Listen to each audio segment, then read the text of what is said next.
بسم اللہ الرحمن الرحیم۔ اللہ تبارک و تعالیٰ کے نام سے شروع جو بڑا مہربان اور نہایت رحم کرنے والا ہے۔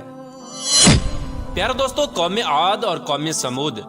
دنیا کی تاریخ میں دو ایسی قومیں گزری ہیں جن کو اللہ تبارک و تعالیٰ نے بے پناہ طاقت اور بے پناہ قوت سے نوازا تھا۔ ان کی طاقت کا کوئی مقابلہ نہیں کر سکتا تھا۔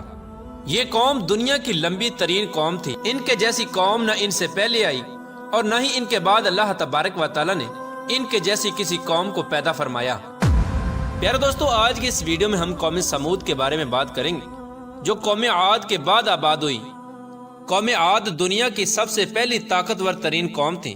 اس قوم نے اللہ تبارک و تعالیٰ کی نافرمانی کی اور گناہوں کے اندر مبتلا ہو گئے، تو اللہ تبارک و تعالیٰ نے اس قوم پر اپنا دردناک عذاب نازل فرمایا اور اس قوم کو ہلاک و برباد کر دیا۔ اس قوم کا نام و نشان صفحہ ہستی سے مٹا دیا گیا۔ اس طرح قوم عاد کی ہلاکت کے بعد ایک دوسری قوم مارز وجود میں آئی جس کو قوم سمود کہا جاتا ہے۔ قوم سمود قوم عاد کی نسل سے ہی تھی اور یہ دنیا کی دوسری طاقتور ترین قوم تھی۔ قوم عاد کی تباہی اور بربادی کے بعد عاد کے چھوٹے بھائی سمود کی نسل سے یہ قوم وجود میں آئی جس کو قوم سمود کہا جانے لگا۔ یہ قوم حجر کے علاقے میں آباد تھی اور آہستہ آہستہ یہ لوگ پھیلتے چلے گئے، یہاں تک کہ یہ لوگ مغربی اور شمالی عرب تک پھیل گئے۔ اس قوم نے اپنا دارالحکومت حجر کو ہی رکھا جو کہ شہر حجاز سے بالکل قریب واقع ہے، جسے آج ہم مدائن صالح کے نام سے جانتے ہیں۔ پیارے دوستو، اس وقت کی سب سے سپر پاور قوم عاد ثانی یعنی قوم سمود تھی۔ اللہ تبارک و تعالیٰ کا ان پر یہ خاص کرم تھا کہ یہ قوم انتہائی طاقتور تھی اور اللہ تبارک و تعالیٰ نے ان کو بے شمار نعمتوں سے بھی نوازا تھا۔ پیارے دوستو، تاریخ کی کتابوں میں اس قوم کا قد 40 ہاتھ بتایا گیا ہے اور ان کی اوسط عمر 900 سے 1000 سال تھی۔ اللہ تبارک و تعالیٰ نے ان کے جیسی قوم دوبارہ پیدا ہی نہیں کی۔ یہ ایسی قوم تھی جن کو کوئی بیماری نہ لگتی تھی اور نہ ہی ان کے لوگ بوڑھے ہوتے اور نہ ہی ان کے ہاتھ پاؤں کمزور ہوتے۔ یہ لوگ ہمیشہ جوان اور تندرست رہتے۔ یہ لوگ اتنے طاقتور تھے کہ ان کی نظر تک بھی کمزور نہ ہوتی تھی۔ پیارے دوستو، قوم سمود کی ایک نمایاں خوبی یہ بھی تھی کہ اگر قوم سمود کا کوئی مرد اپنی عورت کے ساتھ ایک مرتبہ ہم بستری کر لیتا تو وہ عورت ایک ہی بار میں حاملہ ہو جاتی۔ یہی وہ خوبی تھی جس کی وجہ سے یہ قوم عاد کی تباہی کے بعد قوم سمود کے نام سے ابھری اور جلد ہی دنیا کے اندر اپنا اثر و رسوخ پیدا کر لیا۔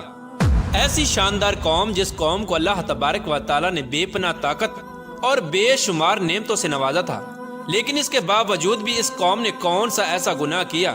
جس کی وجہ سے اللہ تبارک و تعالیٰ نے اس قوم پر اپنا دردناک عذاب نازل فرمایا اور اس قوم کو صفحہ ہستی سے مٹا دیا اور اس قوم کو رہتی دنیا کے لیے عبرت کا نشان بنا دیا۔ پیارے دوستو، اس قوم کے گھروں کو آج بھی اللہ تبارک و تعالیٰ نے نشان عبرت کے طور پر باقی رکھا ہے۔ یہ قوم بڑے بڑے پہاڑوں میں رہنے کی شوقین تھی۔ یہ لوگ بڑے بڑے پہاڑوں کو تراش کر اس کے اندر اپنے خوبصورت محلات بنایا کرتے تھے اور اسی کے اندر زندگی بسر کیا کرتے تھے۔ اللہ تبارک و تعالیٰ نے قوم سمود کو بہت کچھ عطا فرمایا تھا۔ سرسبز باغات، میٹھے پانی کی نہریں اور پتھریلی زمین پر ہر قسم کے پھل۔ اس قوم کے عالی شان محلات اتنے خوبصورت تھے کہ صرف دور دراز سے لوگ ان کے عالی شان محلات کو دیکھنے کے لیے آیا کرتے تھے۔ پیارے دوستو، قوم سمود اپنے عالی شان محلات اور سرسبز و شاداب باغات اور خوبصورت مرغزاروں اور نعمتوں کی فراوانی کی وجہ سے یہ قوم غرور اور تکبر میں آ گئی اور سرکشی کے نشے میں دھت ہو کر اللہ تبارک و تعالیٰ کی نافرمانیاں کرنے لگے اور اللہ تبارک و تعالیٰ کی وحدانیت کو چھوڑ کر اپنے ہاتھوں سے تراشے ہوئے بتوں کی پوجا کرنے لگے۔ اور یہ بات بھی بھلا بیٹھے کہ کچھ عرصہ پہلے اللہ تبارک و تعالیٰ نے انہی کی قوم پر انہی گناہوں کی وجہ سے اپنا دردناک عذاب نازل فرمایا تھا اور اس قوم کو صفحہ ہستی سے مٹا دیا تھا۔ پیارے دوستو، اس دنیا کی طاقتور اور بدبخت قوم کی طرف اللہ تبارک و تعالیٰ نے اپنے پیارے نبی حضرت صالح علیہ السلام کو مبعوث فرمایا تھا۔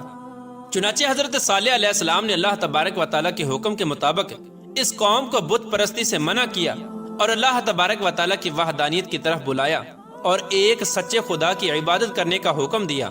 لیکن قوم کے سرداروں نے حضرت صالح علیہ السلام کو جھوٹا ثابت کرنے کے لیے ان سے معجزہ طلب کر لیا۔ اس قوم کے سردار حضرت صالح علیہ السلام سے کہنے لگے کہ آج تک جو بھی نبی آیا وہ اپنے ساتھ کوئی نہ کوئی معجزہ لے کر آیا، اگر تم اللہ تبارک و تعالیٰ کے سچے نبی ہو تو ہم کو معجزہ دکھاؤ۔ چنانچہ حضرت صالح علیہ السلام نے اس قوم کے سرداروں سے پوچھا کہ آپ لوگ کون سا معجزہ چاہتے ہو؟ تو اس وقت اس قوم کے سردار کہنے لگے، یہ جو سامنے چٹان ہے اس میں سے ایک ایسی اونٹنی نکل کر آئے جو گابن ہو اور آتے ہی بچے کو جنم دے دے، اور وہ ہم سب کے لیے دودھ دے، اور وہ دنیا کی خوبصورت ترین اونٹنی ہو، اور اس کے ساتھ ساتھ وہ اونٹنی ایسی ہو جس کا کوئی ماں باپ نہ ہو۔ چنانچہ حضرت صالح علیہ السلام نے ان سرداروں کی یہ بات سن کر اللہ تبارک و تعالیٰ کی بارگاہ میں یہ دعا کی، تو ان کے دیکھتے ہی دیکھتے سامنے پہاڑ میں سے ایک خوبصورت حاملہ اونٹنی نکل کر آئی، اور آتے ہی اس اونٹنی نے ایک حسین و جمیل بچے کو جنم دیا۔ اس وقت اس اونٹنی کے تھن دودھ سے بھرے ہوئے تھے، اور اس اونٹنی نے اتنا دودھ دیا کہ سب لوگوں نے پیٹ بھر کر دودھ پی لیا۔ اس کے باوجود بھی دودھ وافر مقدار میں موجود تھا۔ چنانچہ حضرت صالح علیہ السلام کا یہ عظیم الشان معجزہ دیکھ کر وہ تمام قوم اور اس کے سردار لاجواب ہو گئے، اور اس بدبخت قوم کے سردار حضرت صالح علیہ السلام سے کہنے لگے کہ اے صالح علیہ السلام، یہ تو سراسر جادو ہے۔ اس طرح اس قوم کے بدبخت سرداروں نے اور اس قوم نے یہ معجزہ دیکھنے کے باوجود بھی حضرت صالح علیہ السلام پر ایمان لانے سے انکار کر دیا، اور اسی طرح اپنے کفر و شرک پر اڑے رہے۔ چنانچہ اس قوم کے کچھ لوگوں نے حضرت صالح علیہ السلام کی اونٹنی کو نقصان پہنچانے کی کوشش کی، تو حضرت صالح علیہ السلام نے ان لوگوں سے کہا کہ یہ اللہ تبارک و تعالیٰ کی بھیجی ہوئی اونٹنی ہے جو تمہارے لیے ایک معجزہ ہے۔ اب تم اس اونٹنی کو اللہ تبارک و تعالیٰ کی زمین میں چھوڑ دو، اور اسے کسی قسم کی تکلیف نہ پہنچانا، ورنہ اللہ تبارک و تعالیٰ کا دردناک عذاب تمہیں پکڑ لے گا۔ معزز ناظرین، اس طرح اللہ تبارک و تعالیٰ کی وہ بھیجی ہوئی اونٹنی اور اس کا بچہ قوم سمود کے کھیتوں میں پورا دن چرتے اور ان کے چشموں کا سارا پانی پی جاتے۔ یہ ماجرا دیکھ کر قوم سمود نے حضرت صالح علیہ السلام کی بارگاہ میں شکایت کی کہ اونٹنی اور اس کا بچہ چشمے کا سارا پانی پی جاتے ہیں اور ہم کو پینے کے لیے پانی نہیں ملتا۔ تو ان کی یہ شکایت سن کر حضرت صالح علیہ السلام نے ان کے لیے دن مقرر کر دیے، اور اس طرح اس چشمے کے پانی کو بانٹ دیا۔ ایک دن حضرت صالح علیہ السلام نے اس اونٹنی کے لیے مقرر کر دیا،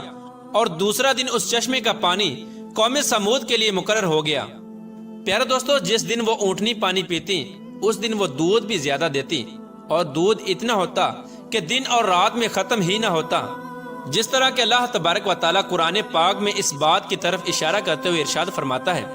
اور حضرت صالح علیہ السلام نے اپنی قوم سے کہا کہ یہ اونٹنی ہے، ایک دن اس کی پانی کی باری ہے اور ایک معین دن تمہاری پانی کی باری ہے، اس کو کوئی تکلیف نہ دینا، ورنہ اللہ تبارک و تعالیٰ کا دردناک عذاب تمہیں پکڑ لے گا۔ پیارے دوستو، اس طرح کچھ ہی دنوں بعد قوم سمود اس اونٹنی سے تانگ آ گئی، کیونکہ جس دن وہ اونٹنی پانی پیتی اس دن ان کو پینے کے لیے پانی نہ ملتا۔ اور ویسے بھی قوم سمود کے سرداروں نے حضرت صالح علیہ السلام کی اس اونٹنی کو ایک جادو قرار دے رکھا تھا۔